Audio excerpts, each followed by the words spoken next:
Assalamualaikum warahmatullahi wabarakatuh. Saya Selvia Safitri dengan NPM saya 21009, Prodi Ekonomi Pembangunan, Fakultas Ekonomi dan Bisnis, Universitas Bung Hatta. Dosen pengajar saya yaitu Bapak Kasman Karimi, SE, MSI. Kali ini saya menjelaskan tentang materi oligopoli, yang dimana kita akan membahas ciri-ciri pasar oligopoli, kurva permintaan oligopoli, hambatan-hambatan untuk memasuki pasar oligopoli, dan penilaian atas pasar oligopoli. Yang pertama, kita masuk kepada ciri-ciri pasar oligopoli. Ciri-ciri pasar oligopoli yang pertama yaitu dijalankan dua produsen atau lebih, sedangkan batas jumlahnya cuma 10 produsen atau pihak penyedia barang. Yang kedua yaitu produk yang dijual bersifat homogen dan saling menggantikan. Contohnya yaitu rokok, yang mana rokok yang dijual hanya satu rokok tetapi varian produknya banyak.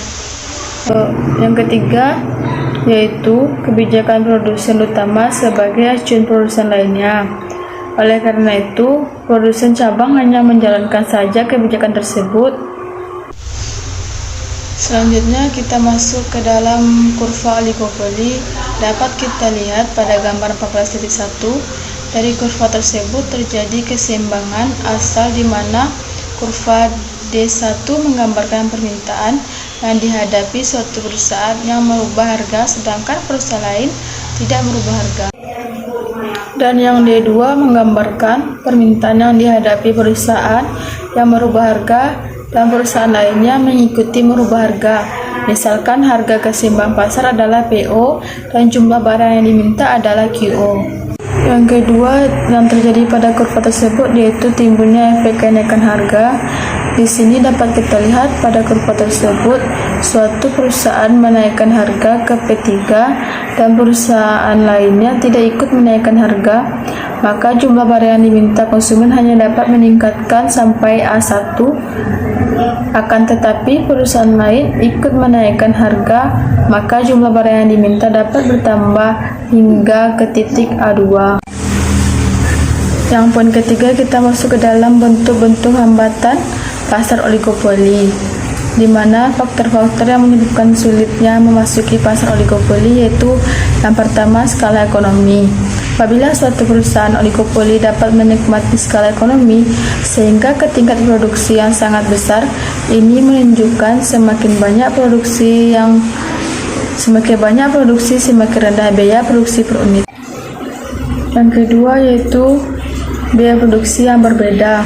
Dari biaya produksi yang berbeda juga terdapat beberapa faktor yang menimbulkan perbedaan biaya produksi, yaitu perusahaan lama dapat menurunkan biaya produksi akibat pengetahuan yang mendalam mengenai kegiatan memproduksi yang dikumpulkan dari pengalaman masa lalunya.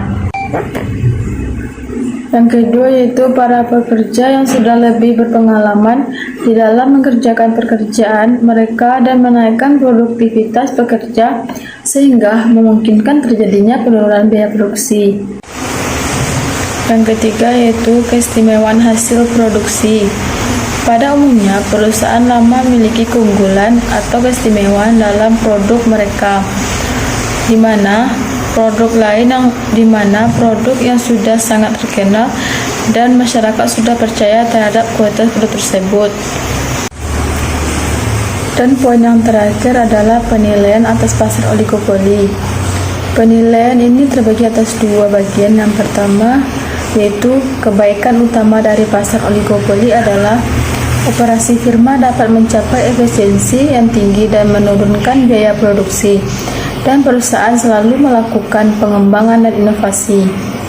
Yang kedua yaitu kelemahan dari pasar oligopoli adalah distribusi pendapatan akan semakin tidak merata. Sekian dari saya penjelasan tentang materi ekonomi mikro tentang pasar oligopoli. Jika ada salah dan kurangnya saya mohon maaf. Saya akhiri dengan Assalamualaikum warahmatullahi wabarakatuh.